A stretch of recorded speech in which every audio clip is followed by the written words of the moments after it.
Hi friends, and welcome back to my channel. I'm Katy Jo, and I'm here to help anyone who is looking at making a life change, big or small. I have a background in clinical therapy and corporate leadership, and I've worked with a lot of people to help them stay connected to their strengths, learn new stuff about themselves, and most of all, to bump up the joy in their lives. It's really what it's all about, is being happy. Today I want to ask you, how well do you know your inner critic? We all have one. I have one. He is such a pain. And I know you have one too. And if you're thinking about making a change in your life, one of the first things that really helps is to get aware, to wake up to what's happening in your life right now. So your inner critic is that voice in your head that tells you, you can't do that. That's never going to work. I told you that wasn't going to work. Why did you say that? Why did you wear those shoes? And how did you think that was a good idea? You should have done it the other way. And, my favorite, who do you think you are? Now, this voice can come from a lot of different places, and it's probably been with you since you were little. We learn it from our parents, we learn it from other people in our lives, sometimes religious beliefs, all sorts of forces in the world that check us, that shut us down when we think we're going to do something different, and that, make sure that we do what's expected of us. Well, here's the interesting thing about your inner critic. If you were to track it just for a day, one day, I know I've asked you to have a notebook that you write down your wants, you write down what's working in your life and what's not.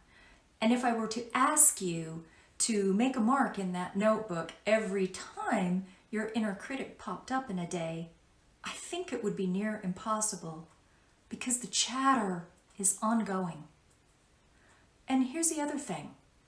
When your tolerance for your inner critic gets really high, and it makes you feel bad about yourself, that voice will often turn outside onto everyone else. If it's not you doing something wrong, it sure is them. For example, you'll start getting annoyed with other drivers. Wow, that guy's not even using his signal. He doesn't even know how to drive. Why are they going so slow? It's driving me crazy. You might start criticizing how someone looks, what they're wearing, stupid tie, what they said in a meeting, where they went to lunch.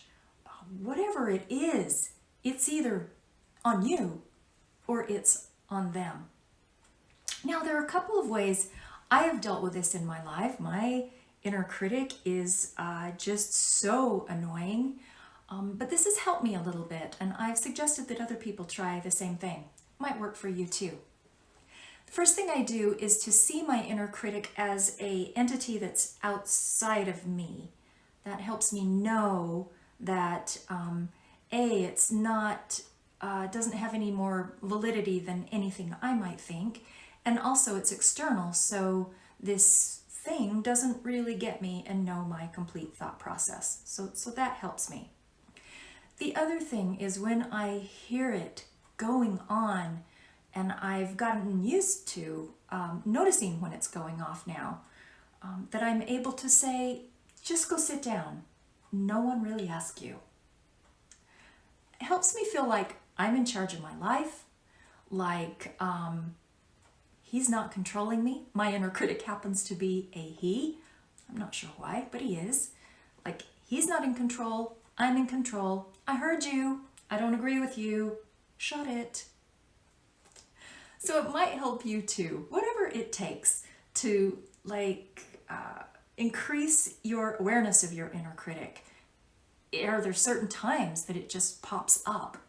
And also to shut it down just for a while and put you back in the driver's seat.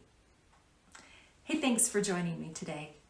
I am going to be back very soon with another video on how to find joy in change. It can be done, and we're going to do it right here. In the meantime, take really great care of yourself, and I will see you soon. Bye.